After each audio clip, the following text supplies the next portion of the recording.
నమస్తే welcome to political bench. Telugu Desam party అధినేత చంద్రబాబు నాయుడు ఆఖరి నిమిషంలో తీసుకుంటున్న నిర్ణయాలు ఆ పార్టీ వారికే షాక్ ఇచ్చేలా ఉన్నాయి.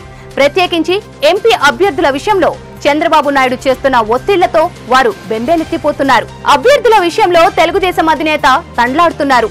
అనేక మంది నేతలను ఫిరాయించి తెచ్చుకున్న కాంగ్రెస్ లో మిగిలిన ముతక సరుకును కూడా తెచ్చుకున్న ఆఖరి నిమిషంలో మాత్రం తెలుగుదేశం పార్టీ అభ్యర్థుల కరువు తీరేలా లేదు. ఈ వ్యవహారంలో ఒంగోలు ఎంపీ టికెట్ విషయంలో తెలుగుదేశం అధినేత చంద్రబాబు నాయుడు చేస్తున్న ప్రతిపాదన ఆసక్తిదాయకంగా మారింది. ఒంగోలు నుంచి తెలుగుదేశం పార్టీ తరపున ఎవరు పోటీ చేస్తారనేది మిస్టరీగా మారింది. మాగుంట శ్రీనివాసులు రెడ్డిని బతిమలాడారు. ఆయనేమో వైసీపీ వైపు వెళ్లిపోయినట్టే.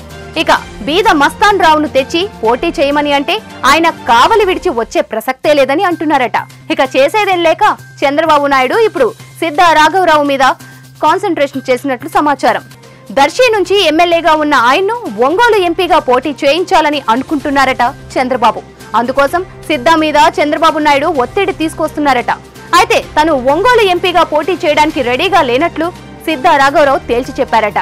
అయినా ఇప్పుడు మరో మార్గం లేదని ఒంగోలు ఎంపీగా పోటీ చేయాలని ఆయన మీద బాబు ఒత్తిడి చేస్తున్నట్లుగా సమాచారం. ఇక చేసేదేం లేక అనుచర వర్గంతో సమావేశం జరుపుతున్నారట సిద్ధా. వారేమో దర్శిని వీడొద్దు, ఒంగోలు ఎంపీ సీటు టీడీపీ నెగ్గే ఛాన్సే లేదు అని తేల్చి చెప్తున్నట్లుగా సమాచారం. మొత్తానికి ఆఖరి నిమిషంలో చంద్రబాబు నాయుడు తీసుకుంటున్న నిర్ణయాలతో టీడీపీలో విస్మయమే వ్యక్తమవుతోంది.